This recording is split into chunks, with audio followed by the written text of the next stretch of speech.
Oremos, hermanos.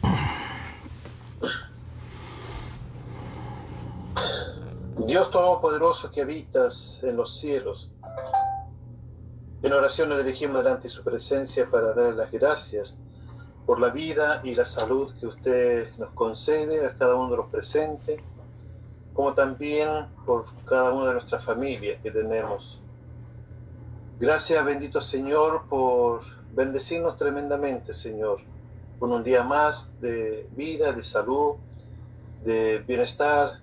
Gracias porque nos ayuda en cada momento de nuestras vidas para poder realizar nuestros quehaceres, nuestros trabajos, nuestras responsabilidades que tenemos como padre, como hijo, como hermano en Cristo.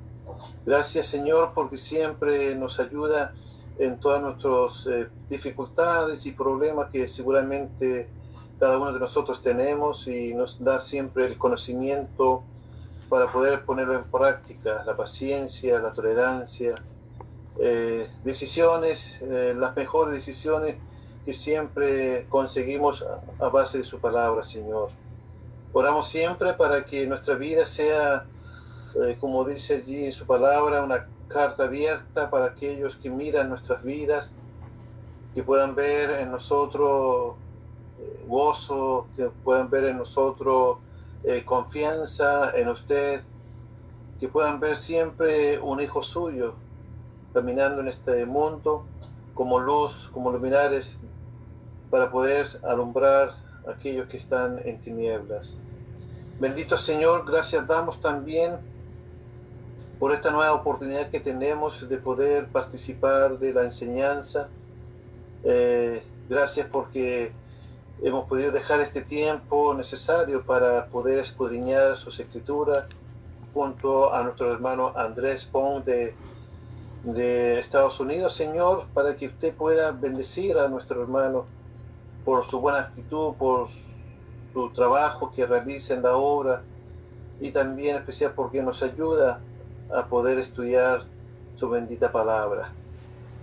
Oramos, Señor, también queremos considerar a aquellos que aún no te conocen, que necesitan de saber de tu palabra, de tu voluntad, aquellos que están escuchando, aquellos que están estudiando junto a nosotros, visitantes que siempre hay, Señor, que puedan meditar también en su condición espiritual, sabiendo que tanto como Cristo venga en algún momento o que la muerte llega a la vida de las personas, podamos estar preparados, Señor, para ir ante la presencia de nuestro Dios, sabiendo y conociendo de su palabra, sabiendo que hay un Dios todopoderoso, conociendo de la creación, donde no podemos negar la existencia de este gran Dios todopoderoso que ha creado los cielos,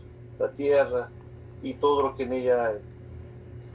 Cada uno de nosotros debemos de valorar y podemos considerar también de este Dios todopoderoso que ha hecho un plan perfecto para salvar nuestras almas. Oramos, Señor, para aquellas personas que están escuchando, aquellas personas que aún no han obedecido su palabra, que puedan ellos meditar, que puedan ellos reflexionar en su condición espiritual, para que puedan estar a cuenta con Dios, sabiendo que tarde o temprano tendremos que ir ante la presencia de nuestro Dios y tendremos que dar cuenta de todo lo que hemos hecho en este mundo. Por eso, Señor, los estudios son para que nosotros nos preparemos, para que nosotros podamos comprender aún mejor su voluntad y poder acercarnos con un corazón sincero hacia su trono de gracia, donde usted espera que todos los hombres vengan al conocimiento de su verdad y puedan arrepentirse de sus pecados y comenzar una nueva vida en Cristo Jesús. Bendito Señor, ayúdanos a ser hombres sabios y entendidos en su palabra, para que siempre podamos tener esta buena relación con usted. Hoy, Señor, estaremos atentos a la enseñanza, para que ella pueda corregirnos, para que ella pueda instruirnos, para que ella pueda exhortarnos a poder considerar siempre nuestra condición espiritual. Bendice, Señor, a nuestras familias, bendice a nuestros conocidos, a nuestros vecinos, a todos aquellos, Señor, que aún no es cristiano, que pueda meditar en esta noche en su palabra. Bendice a nuestro hermano Andrés, dale palabras de sabiduría espiritual para que podamos llegar, Señor, por medio de este mensaje a aquellos corazones temerosos de usted. Bendito Señor, bendice a los enfermos que hay en su iglesia, bendice a los necesitados, a hermanos que sufren, oramos por ellos y también, Señor, por cada gobierno para que pueda ser sabio y entendido para dirigir, Señor, por el bienestar de cada ciudadano. Gracias, bendito Señor, por este momento y se lo agradecemos por los méritos de nuestro Señor Jesucristo. Amén. Amén. Hermano Andrés, el lugar es suyo. Muchas gracias, hermano Marcos. Gracias, amados hermanos, por darme permiso de compartirles la palabra de Dios. Siempre agradecidos con ese Dios todopoderoso que nos permite tener esta comunicación, tener esta comunión y de esa manera poder analizar y edificarnos con su bendita palabra. Ahorita hermano Marcos mencionaba de la existencia de Dios y es precisamente algo de lo que vamos a tratar en esta ocasión. Realmente es un escrito que quiero compartirles más que un sermón o una clase, es una plática. De todos modos, si hay comentarios o preguntas, con confianza, háganlo saber. Estaba yo preparando una serie de lecciones acerca del silencio de Dios, considerando que el silencio de Dios es un tema que la Iglesia del Señor ha manejado para poder defender el asunto de no ir más allá de lo que está escrito. Y cuando hablamos del silencio de Dios entre hermanos, regularmente nos enfocamos en ese punto, de no ir más allá de lo que está escrito, de sujetarnos a la palabra de Dios. Pero, oh sorpresa, amados hermanos, que encuentro otro tema que se llama igual, pero que no es igual. El silencio de Dios. ¿Usted ha oído de otra forma expresar el silencio de Dios en estudios o en escritos? Es interesante porque yo estando investigando para hacer esta serie acerca de este silencio de Dios que va de acuerdo con la autoridad bíblica, con la sujeción a la palabra de Dios, me encuentro con un silencio de Dios que yo no había considerado y que ahí está. Y es un silencio de Dios que la mayoría de los hombres reclaman. Y no me había percatado, aunque no lo había visto yo por el lado de que se llame silencio de Dios, sino más bien lo había visto por el lado del reclamo que se le hace a Dios, de las reclamaciones a Dios, por causa del sufrimiento, por causa de las cosas que pasan feas. Mire, vamos a leer unos versículos como prefacio y luego le voy a participar algunos noticias interesantes que van de acuerdo con el tema el silencio de Dios. Y en el trayecto de la plática usted va a ir comprendiendo cada vez mejor a lo que se refiere en esta ocasión el tema el silencio de Dios.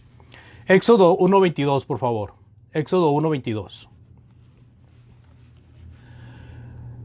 La palabra de Dios en Éxodo 1:22, déjeme le pongo aquí para participar la pantalla de...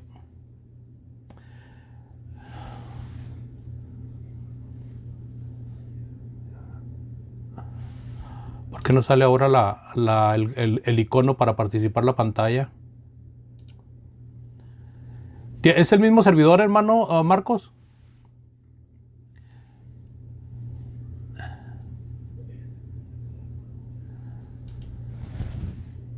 No tiene...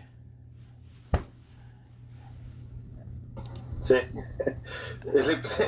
Abajo de su pantalla, donde está el micrófono, la cámara. Sí, señor. hay una flechita hacia arriba, ahí tiene que presentar. Ah, ok, hermano. ¿Es diferente servidor o es el mismo, hermano? El mismo, pero cambiaron la forma. Ah, ok, mi hermano, gracias. Entonces vamos a participar, le damos clic, le damos compartir y le ponemos aquí. Vamos a Éxodo 1:22, por favor. Dice ahí la palabra de Dios: entonces Faraón mandó a todo su pueblo diciendo: echad al río a todo hijo que nazca y a toda hija preservad la vida. Bueno, lo que podemos ver aquí, amados hermanos, es que llegó un tiempo en que un faraón que no conocía a José, o que no conoció a José, vio que el pueblo judío estaba creciendo mucho en Egipto, y por temor de que el pueblo de Egipto fuera a dominarlos en determinado momento, él ideó la forma de que ya el pueblo de Dios no incrementara de tal magnitud que fueran más los extranjeros que los propios. Y entonces mandó que las mujeres que atendían a las mujeres que iban a tener hijos, pues no las atendieran, para que los niños no nacieran bien o nacieran muertos. Fracasa en ese plan y entonces da una orden a todo el pueblo egipcio de que echen a todos los niños menores de 2 años de los hebreos al río. No era para que aprendieran a nadar los niños, sino que los echaran al río, y esto era matarlos, hermanos, porque al final del versículo dice: y a toda hija preservad la vida. Así de que el intento del faraón era que los niños murieran ahogados. Esta es una tragedia, hermano. ¿Cuántos niños morirían ahí en esa ocasión? Hay cientos, miles de niños que fueron muertos por esta actitud del faraón, por esta orden del faraón. ¿Y Dios qué estaba haciendo? ¿Qué estaba haciendo Dios ahí? Otro versículo, amados hermanos, Job. Fíjense en Job, por favor. Y vamos a leer ahí en el capítulo 5, versículos 6 y 7, por favor. Job 5, versículos 6 y 7. Dice Job en su queja, en su lamento, en su sufrimiento, porque la aflicción no sale del polvo, ni la molestia brota de la tierra. Pero como las chispas se levantan para volar por el aire, así el hombre nace para la aflicción. Note, por favor, para qué nace el hombre: para la aflicción. Para la aflicción. Es esta la verdad que se nos ilustra cada día, ¿verdad? En lo que vemos en el trayecto de la vida, el sufrimiento. Muchas veces el sufrimiento propio, otras veces el sufrimiento de alguien más, las malas noticias. Hay otro pasaje también que va afín a este pensamiento, que es en Mateo, por favor. Mateo. Y yo le invito en Mateo capítulo 2, versículos del 16 al 18. Mateo 2, del 16 al 18. Mire lo que dice ahí, por favor. Mateo 2, del 16 al 18 dice: porque no, Mateo 2, se brincó al Evangelio de Juan. No manejo muy bien esta cosa todavía. 2, del 16 al 18 de Mateo. Aquí está. Dice: Herodes, entonces, cuando se vio burlado por los magos, se enojó mucho y mandó matar a todos los niños menores de 2 años que había en Belén y en todos sus alrededores, conforme al tiempo que habían inquirido de los magos. Aquí la palabra magos quiere decir más bien sabios.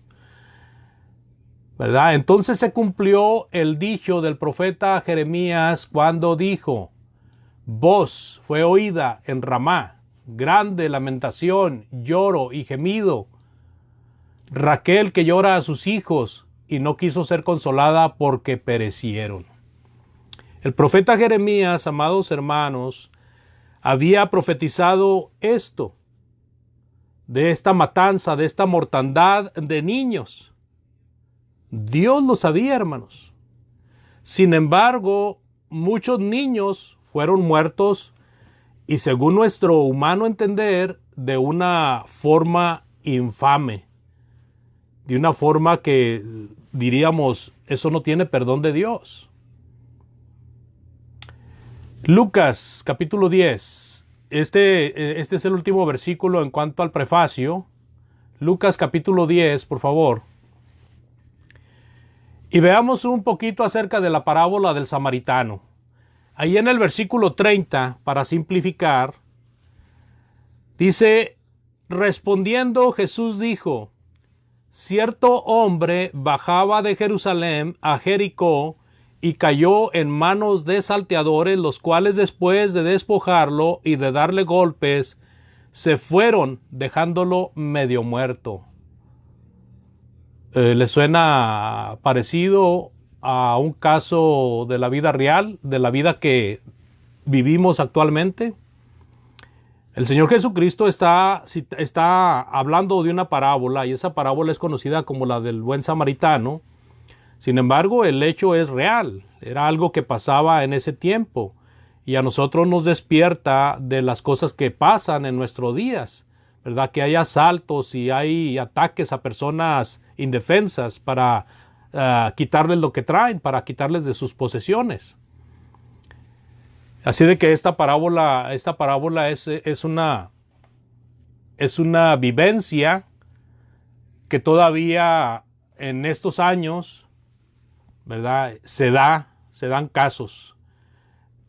Y aún, si le agregamos el hecho de que pasó un levita y vio al hombre tirado, al hombre que fue golpeado y asaltado, dejado medio muerto, y vemos que pasa un levita y lo ignora, y vemos que pasa un sacerdote y lo ignora, pero viene un samaritano del que menos esperaba y es el que tiene misericordia de este hombre y lo ayuda. Estos son bíblicos, o este caso es bíblico, pero tiene mucho que ver con la vida de nuestros días.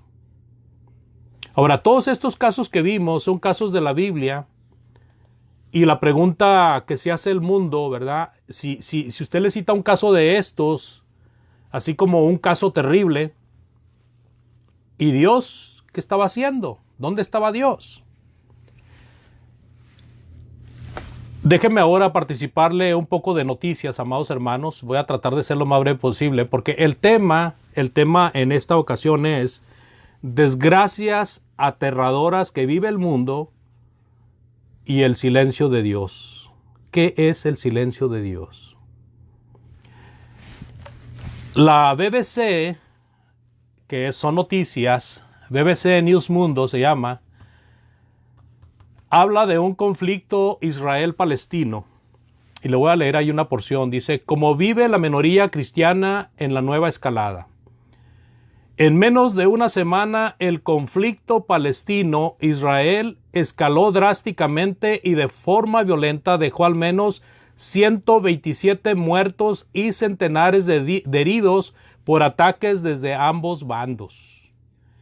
Es la situación más grave que se vive en 5 años, y la Organización de las Naciones Unidas teme por una guerra a gran escala.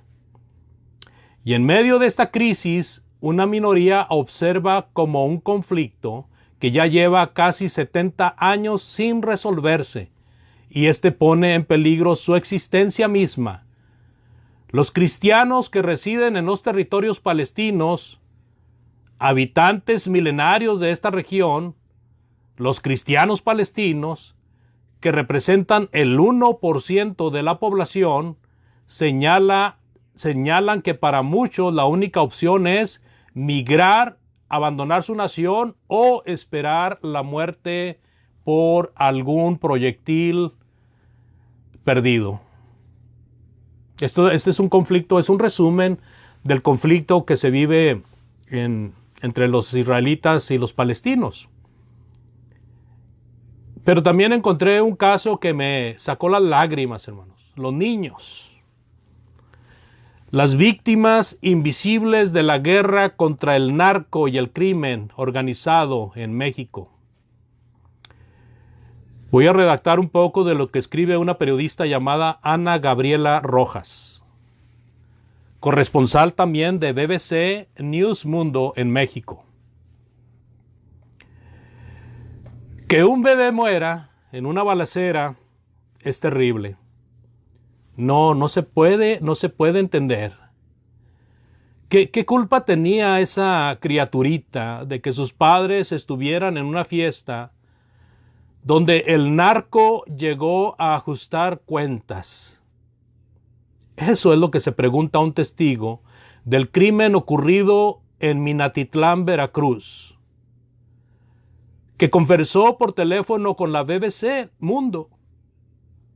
Dice, abrieron fuego y mataron a 13 personas, 4 hombres, 8 mujeres y al bebé, Santiago, de 1 año.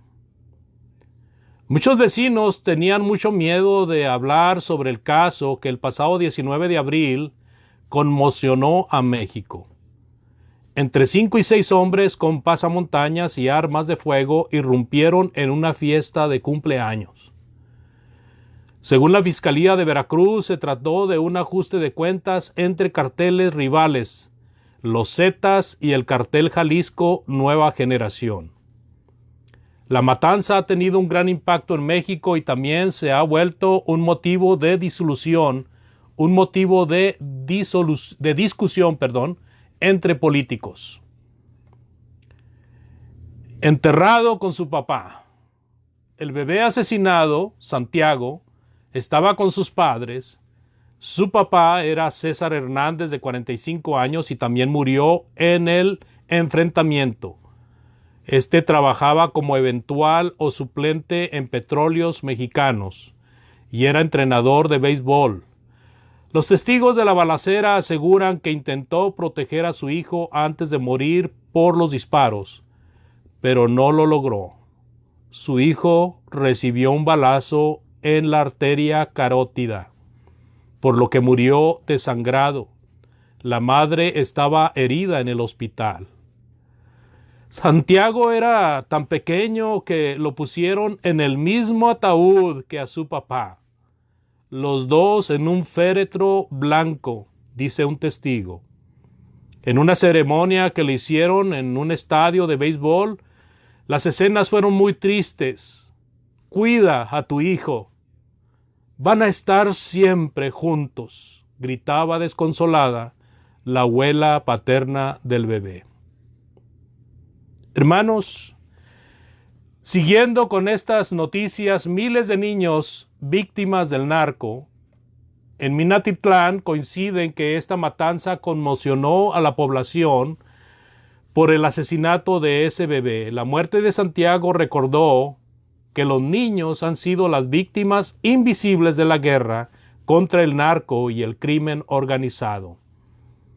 En los 3 primeros meses de 2019 se registraron en México 285 homicidios dolosos contra menores de edad, un promedio de algo más de 3 casos al día, según la Red por los Derechos de la Infancia en México, por sus siglas REDIM.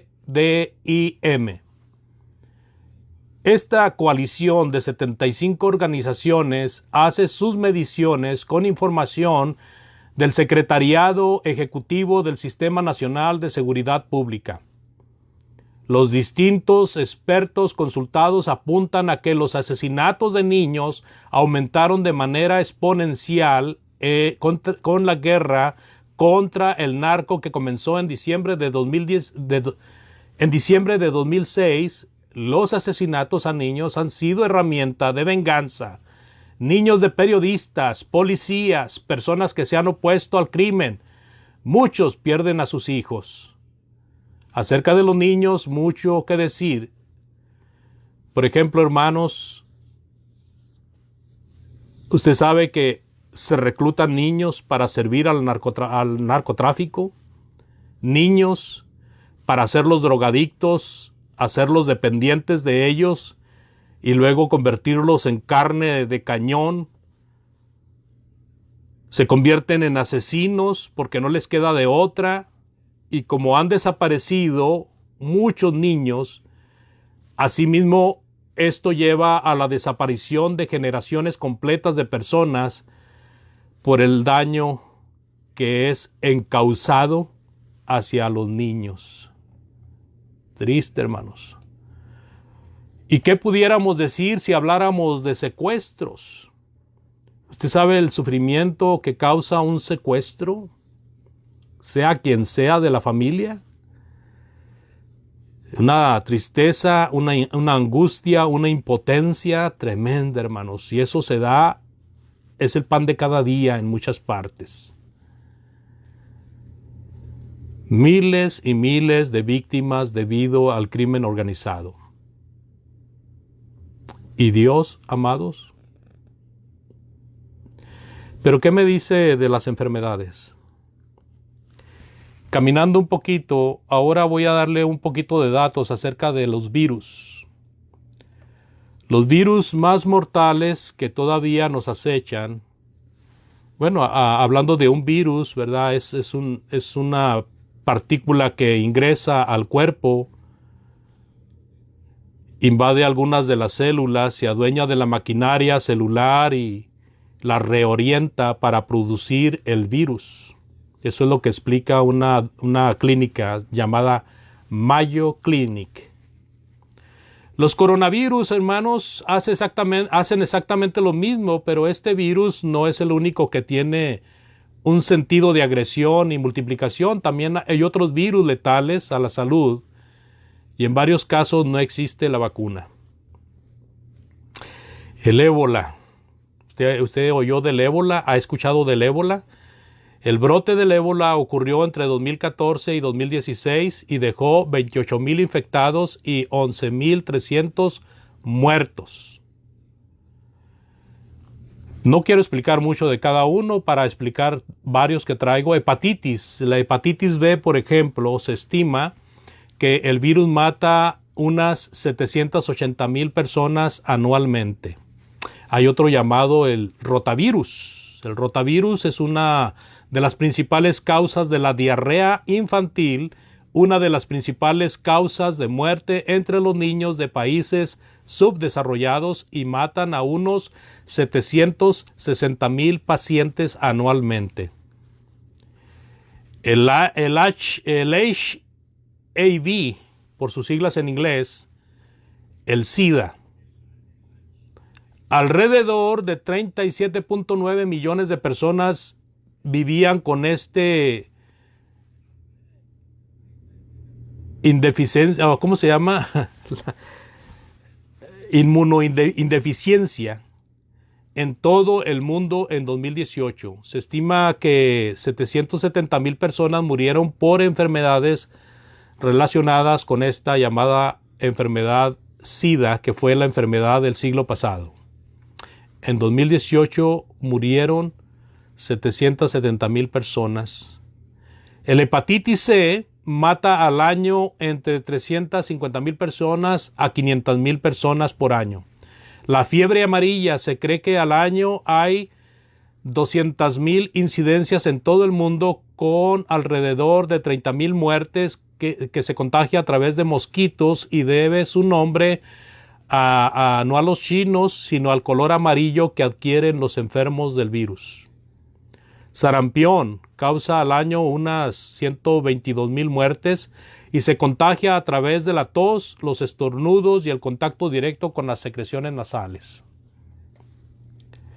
Influenza es estacional y es capaz de causar entre 250,000 a 500,000 muertes al año. El brote más mortífero conocido fue en el 1918, llamado gripe española. Esta fue la pandemia que ha superado a la que tenemos ahorita presente, todavía la supera, y que mató a casi 50 millones de personas, pero también había menos conocimiento. El dengue. El dengue enferma de 50 a 100 millones de personas al año según la OMS, aunque la tasa de mortalidad por dengue es más baja que la de algunos otros virus en un 25%. El virus puede causar una enfermedad similar al ébola, llamada fiebre hemorrágica del dengue, y esa condición tiene una tasa de mortalidad del 20% si no se trata. El COVID-19, cerca de 200 millones infectados, más de 4 millones. En algunas partes vi que decían más de 4 millones a la fecha y en otras partes decían más de 6 millones a la fecha. Pero vamos a poner más de 4 millones de personas han muerto en el mundo por causa del COVID-19. Hay muchas desgracias más, hermanos, que no acabaríamos si las enumeráramos una a una. Los accidentes fatales, los fenómenos naturales, etcétera, etcétera, etcétera. Los accidentes fatales también tienen un gran porcentaje de muertos al año. Personas, amados hermanos, personas en el mundo, personas en desgracia, a veces hasta hermanos en Cristo, personas en desgracia o testigos de alguna desgracia preguntan, ¿dónde está Dios? ¿Por qué ese silencio sepulcral en este momento de dolor y de sufrimiento? ¿Por qué no se manifiesta el Todopoderoso? ¿Por qué no evita estas desdichas? Y la más dolorosa, hermanos, ¿qué culpa tienen los niños? ¿Qué culpa tienen los inocentes? Entonces, este es el silencio de Dios que encontré, hermanos, buscando el silencio de Dios que maneja muy seguido y constantemente la iglesia del Señor para contrarrestar el ir más allá de lo que está escrito. Entonces este es otro silencio de Dios, el cual el mundo lo ha hecho popular. Pero algo muy importante, hermanos, estos reclamos no son nuevos. Bien dice el sabio, el predicador, en Eclesiastés, no hay nada nuevo bajo el sol. Fíjense en Éxodo 14:11, si me acompaña a Éxodo 14:11, por favor. Éxodo 14:11. Y dice la palabra de Dios ahí. Y dijeron a Moisés, ¿no había sepulcros en Egipto que nos has sacado para que muramos en el desierto? ¿Por qué has hecho así con nosotros, que nos has sacado de Egipto? Ay, Dios mío, versículo 12, por favor. Y Moisés dijo al pueblo, el versículo 12, ¿no es esto lo que te hablamos en Egipto diciendo, déjanos servir a los egipcios? Porque mejor nos fuera servir a los egipcios que morir nosotros en el desierto. ¿Ya? Ahí está el reclamo del pueblo que acababa de ser liberado por Dios con gran poder, hermanos, reclamando a Dios por qué lo sacó de Egipto. El gran poder manifestado en las 10 plagas, ¿verdad? Porque muchas veces cuando hablamos del gran poder que usó Dios para sacar a los egipcios, la mayoría de las veces me ha tocado que las personas se van a la abertura del Mar Rojo. No, hermanos, la primera gran proeza que hizo Dios fue las plagas y el poder que le dio a Moisés para hacer otras señales ahí en Egipto. Y a pesar de eso, los hebreos, que estaban en este momento entre el Mar Rojo y entre los egipcios que venían para regresarlos para atrás, están reclamándole a Moisés. Y al estar reclamando a Moisés, le están reclamando a Dios. Ezequiel 9:9 también dice, por favor, Ezequiel 9:9.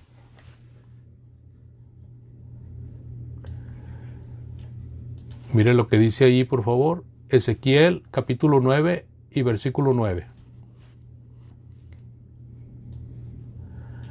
Dice, ya se brincó para otro.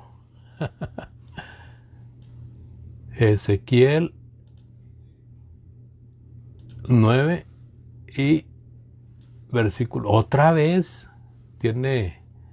Es que el ratón que uso, hermano, es que como es una computadora muy pequeña, uso un ratoncito muy pequeñito y fácilmente se me escabulle. Se me escapa de la dirección que le quiero dar. Ok. Ezequiel 9:9 dice, y me dijo, la maldad de la casa de Israel y de Judá es grande sobremanera, pues la tierra está llena de sangre y la ciudad está llena de perversidad, porque han dicho, ha abandonado Jehová la tierra y Jehová no ve. Imagínense, el reclamo de la gente, hermanos, no es nuevo. Perversidad de la gente pensándolo luego en que Dios tiene la culpa. Dios tiene la culpa de esto, Dios tiene la culpa de aquello. Fíjense que realicé una hipótesis debido a esto, hermanos. Una hipótesis de las etapas del ser humano en el mundo, o de la etapa del ser humano que no conoce a Dios y hasta que llega al conocimiento de Dios. Y hay una etapa, por ejemplo, en la infancia, cuando el niño está creciendo y se está desarrollando. Una de las primeras enseñanzas, en la mayoría de los casos, es que Dios le ama. Cristo ama a los niñitos. En el mundo, aún en el mundo, le pasa algo al niño, no te preocupes, mi hijo, Dios te ama. Y entonces ese niño desarrolla una idea de que Dios lo está cuidando, de que Dios lo protege, o el ángel guardián te está protegiendo. Y entonces tiene esa seguridad, aparte del cuidado que le brindan sus padres o tutores, tiene esa seguridad, por otro lado, de ese ser supremo que lo está cuidando también. Pero luego llega la adolescencia, brincándonos un poquito, no yéndonos tanto en las etapas básicas, la adolescencia y la juventud, hermanos, donde la mentalidad cambia de una manera drástica. La mente está cambiando drásticamente, el cuerpo está cambiando drásticamente, las ideas están cambiando drásticamente, porque también tiene que ver el entorno. El entorno que rodea a un adolescente ya no es el mismo entorno que rodeaba a un niño o a un muchacho. El adolescente ya tiene más interés en sus amigos, ya tiene más forma de admirar a sus maestros, ¿verdad? O a los héroes mitológicos, ¿verdad? A los superheroes que le dicen acá en Estados Unidos, a los héroes que salen en las caricaturas y que se han hecho películas de personas físicas con ellos. Y empiezan también a avispar un sentimiento de libertad. Ok, allá me dijeron que un Dios me cuidaba, que un Dios me amaba, que yo me portara bien porque ese Dios me estaba viendo, pero yo ahora soy Juan Camaney y yo siento mucha fuerza, siento mucha potencia, y ahora se abre mi entendimiento para ver que hay más cosas que solamente mis padres y el Ser Supremo. Y entonces muchas veces en esa edad empieza el hombre a menospreciar a los grandes, a los viejos, de tal manera que empieza a sentir una superioridad hacia ellos.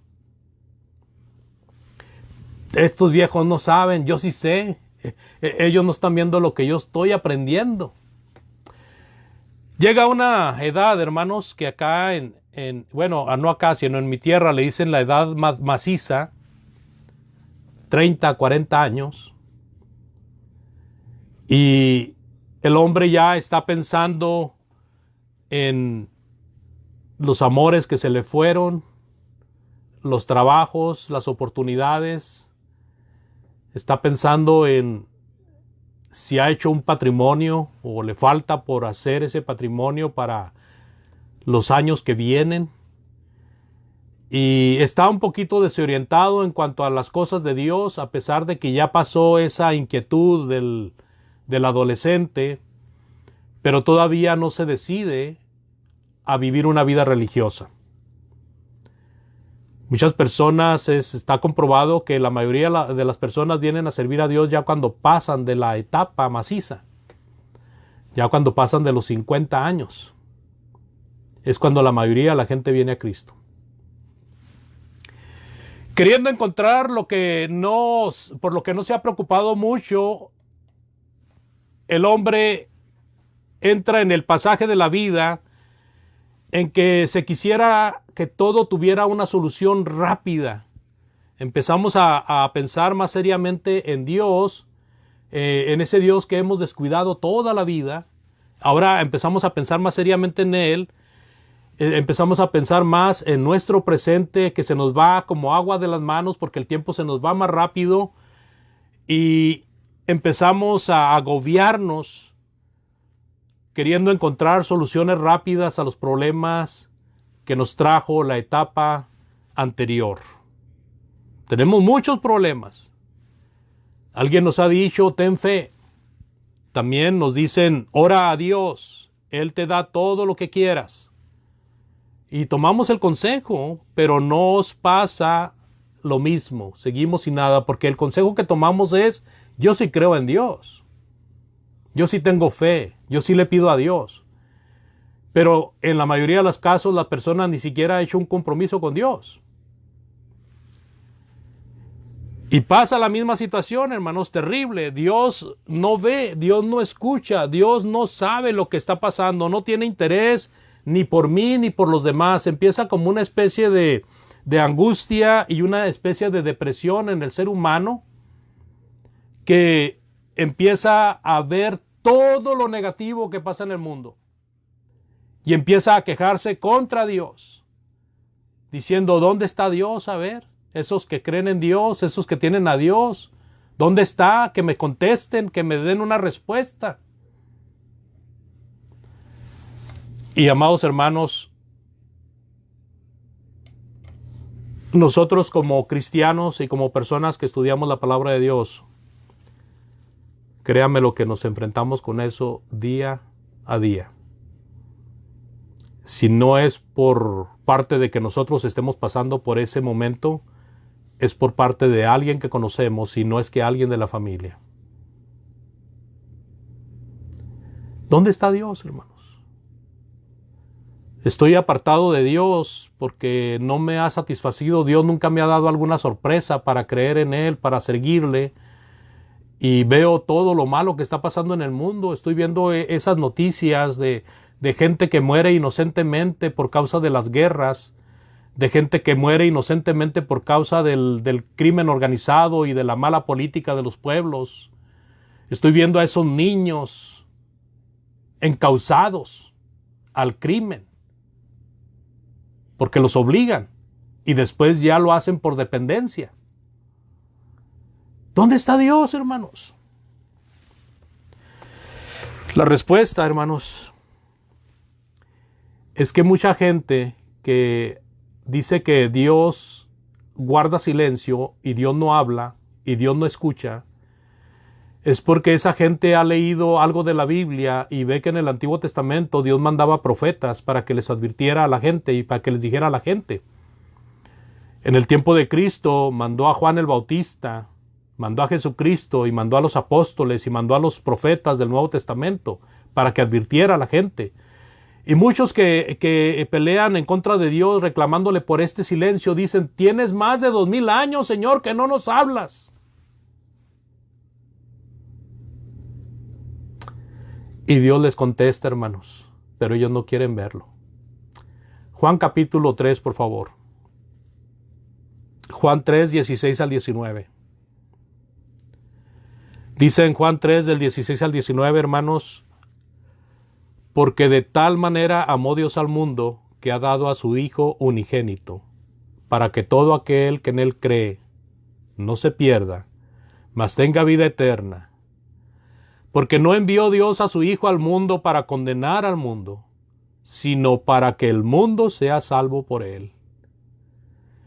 El que en él cree no es condenado, pero el que no cree ya ha sido condenado, porque no ha creído en el nombre del unigénito Hijo de Dios.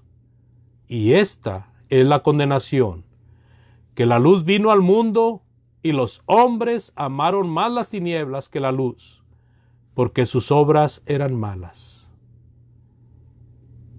Despreciaron la luz, amados hermanos, porque no querían que sus obras negras fueran descubiertas.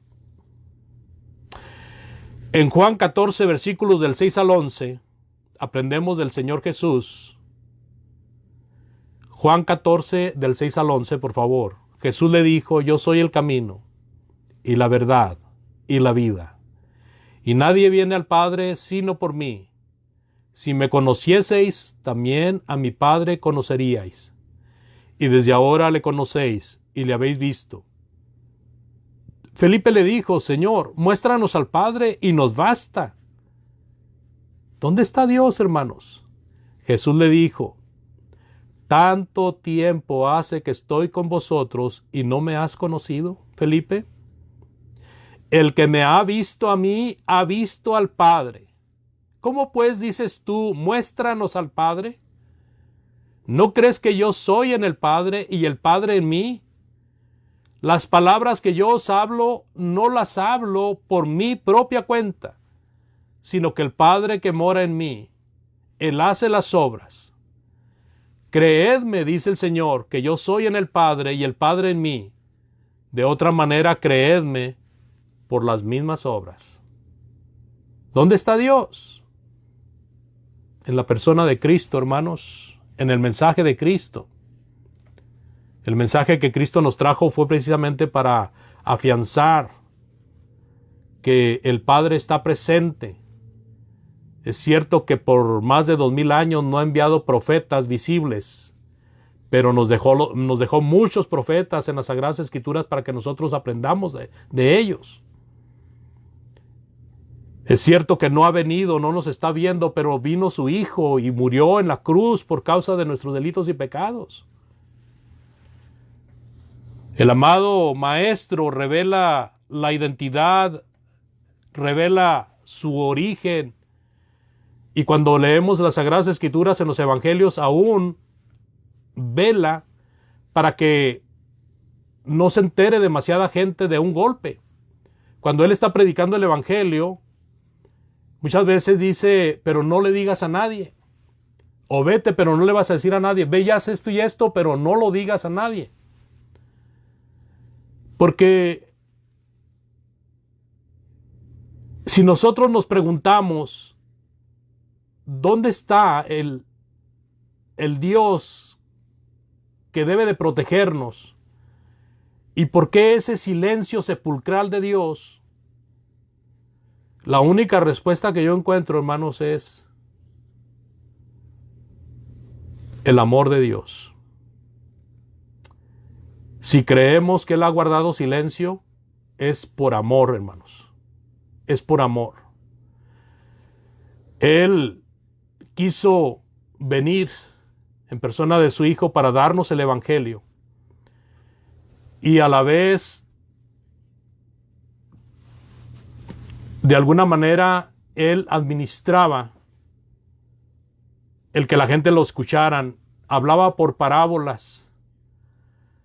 Hablaba por señas. No todos comprendían, pero los que querían comprender, hermanos, comprendían. El amor de Dios es tan grande que Él no fuerza a nadie. El amor de Dios es tan grande que Él quiere voluntarios. Personas que vengan porque saben que hay un Dios todopoderoso y que deben de buscarle y que deben de acercarse a Él. De otra manera, Dios hubiera hecho robots para que le obedecieran a la orden y para que inmediatamente se rindieran ante Él. Dice la palabra de Dios también, amados hermanos, En Mateo 26:53, por favor. Fíjense, allí hay un silencio porque el Señor Jesucristo está siendo juzgado y estaba a punto de ser sacrificado y está frente al gobernante que le puede dar libertad. Y el Señor Jesucristo en Mateo 26:53 le dice: ¿acaso piensas que no puedo ahora orar a mi Padre y que Él no me daría más de 12 legiones de ángeles? O sea, imagínense al Señor Jesucristo diciendo: ¿dónde está mi Padre? ¿Por qué no me escucha mi Padre? El silencio de Cristo, hermanos, fue porque Él tenía que abogar por nosotros y tenía que ser sacrificado por nosotros. Pero ese silencio fue por amor a nosotros. En Hechos capítulo... Ay, no lo puse. Hechos 14, hermanos. Hechos 14. Y podemos leer versículo 21 y 22, por favor. Mire lo que dice el apóstol Pablo. Hechos 14, 21 y 22 dice: y después de anunciar el evangelio a aquella ciudad y de hacer muchos discípulos, volvieron a Listra, a Iconio y a Antioquía, confirmando los ánimos de los discípulos, exhortándoles a que permaneciesen en la fe y diciéndoles: es necesario que a través de muchas tribulaciones entremos en el reino de Dios. El mundo sufre, hermanos, y reclama porque estas palabras de vida no tienen cabida en su corazón. Pero nosotros, ¿cómo nos encontramos ante las dificultades y ante los sufrimientos? El apóstol Pablo, sufriendo por Cristo, demostraba su gozo. Si nosotros leemos, por ejemplo, la carta a los Filipenses, encontramos a un Pablo gozoso en medio del sufrimiento. Estaba en la cárcel por causa de Cristo. Y ahí en 2 Corintios, por favor, 2 Corintios, capítulo 4, versículos 13 al 18, 2 Corintios 4, del 13 al 18, dice: pero teniendo el mismo espíritu de fe, dice Pablo, conforme a lo que está escrito, creí, por lo cual hablé. Nosotros también creemos, por lo cual también hablamos, sabiendo que el que resucitó al Señor Jesús, a nosotros también nos va a resucitar con Jesús, y nos va a presentar juntamente con vosotros, porque todas estas cosas padecemos por amor a vosotros, para que abundando la gracia por medio de muchos, la acción de gracia sobreabunde para gloria de Dios. Por tanto, no desmayamos, dice Pablo, antes, aunque nuestro hombre exterior se va desgastando, el interior, no obstante, dice Pablo, se renueva de día en día, porque esta leve tribulación momentánea produce en nosotros un cada vez más excelente y eterno peso de gloria, no mirando nosotros las cosas que se ven, sino las que no se ven, pues las cosas que se ven son temporales, pero las que no se ven son eternas. Si nuestro sufrimiento, amados hermanos, es por Cristo, y es grande, no es nada comparado con lo que Dios nos tiene reservado. Si nosotros nos acordamos del tema que nos trajo a estas lecturas, desgracias aterradoras que vive el mundo y el silencio de Dios. El silencio de Dios, hermanos, no es otra cosa no más que su demostración de amor. Realmente no hay silencio. Por eso, cuando escribí estas palabras, puse silencio de Dios entre comillas. Dios nos está hablando. Dios nos está enseñando. Dios nos está edificando. ¿Quiénes podemos ver esto? Solamente los que buscamos a Dios. Si una persona se queja en contra de Dios y no le está buscando, realmente su queja es necia. Así de que, amados hermanos, esta es la participación que quise traerles esta noche. Yo les agradezco mucho su atención, como siempre. Si hermano o hermana siente que necesita hacer arreglos con Dios por lo que ha oído en los últimos días, es un buen momento para ponerse a cuentas.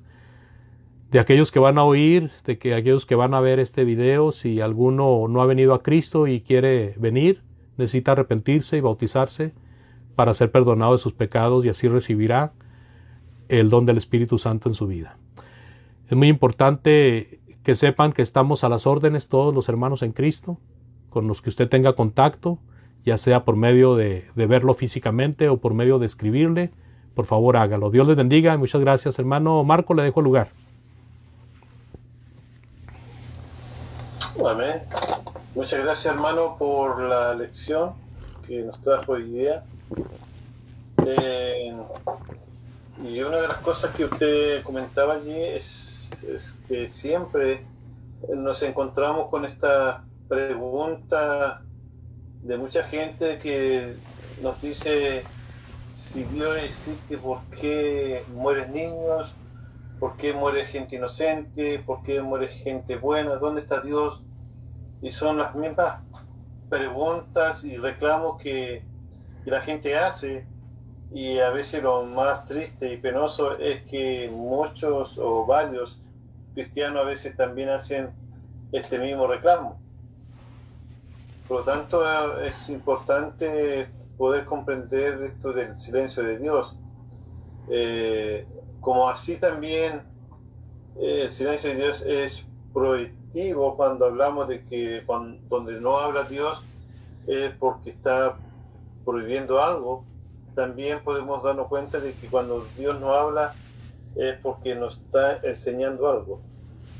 Y todos estos desastres que pasan en la humanidad, hay un propósito de Dios.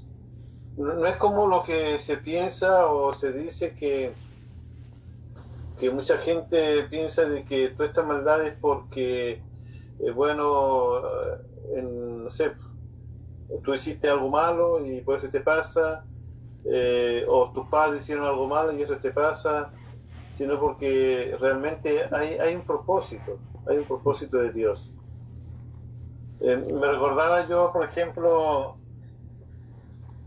cuando los discípulos vieron a este hombre ciego y le preguntaron: Señor, este hombre, ¿por qué nació así? ¿Fue por el pecado de su padre? Y Jesús, si no me equivoco, dijo que era para glorificar el nombre de Dios. Así fue. Así fue, hermano. ¿No?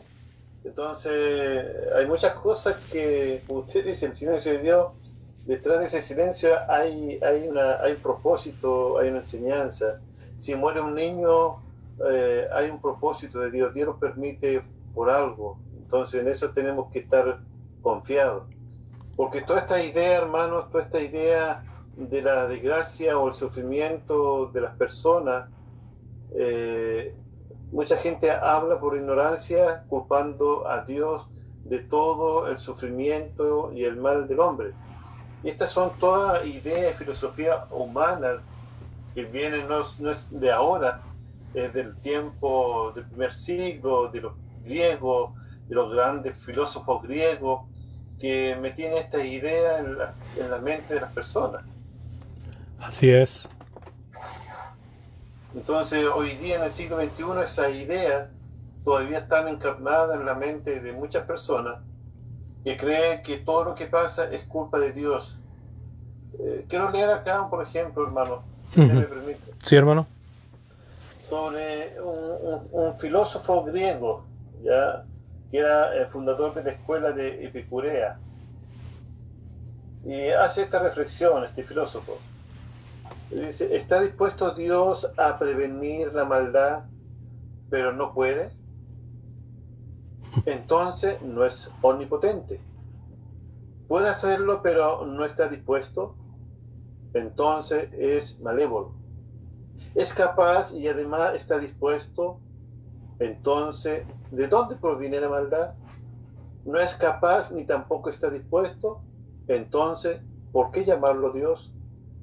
Entonces, estas son ideas y pensamientos de este filósofo del siglo segundo, en el siglo primero, ya que tenía esta idea de que la maldad era algo de que pasaba porque Dios no estaba, porque no había un Dios que podía detenerlo, que no había un Dios que podía frenarlo.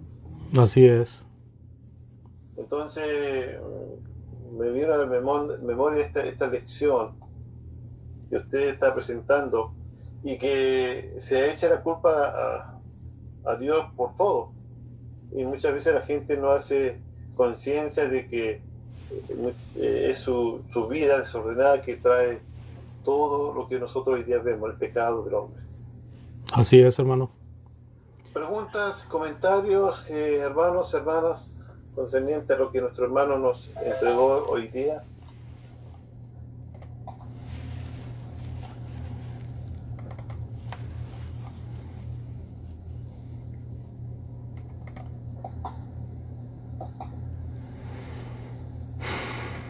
No hay preguntas, no hay comentarios. Vamos a dar gracias a Dios entonces por este momento, por esta lección que nuestro hermano Andrés nos ha traído en esta tarde, noche ya, y para pensar, para meditar.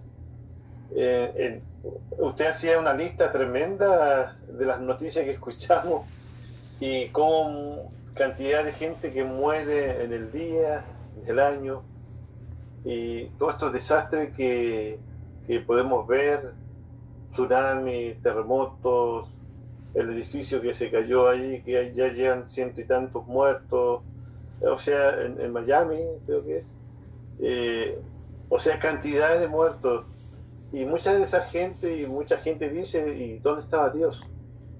¿Dónde está Dios? Y esa es la pregunta que mucha gente hace, culpando a Dios de todos esos desastres, que en realidad la culpa lo tiene el propio hombre, el pecado del hombre, nada más que eso. Así es, hermano. Vamos a orar, vamos a agradecer a nuestro Dios por este momento, a nuestro Dios porque hemos podido estudiar en esta tarde. Voy a pedir que mi hermano Enrique pueda despedirnos de esta lección que nos ha presentado nuestro Dios, nuestro hermano Andrés, y dando gracias a Dios por esta oportunidad que hemos tenido. Hermano Enrique, por favor, diríjanos en esta oración, despidiéndonos de este estudio que hemos tenido. ¿Me escucha, hermano? Sí, ahí nos escuchamos, hermano.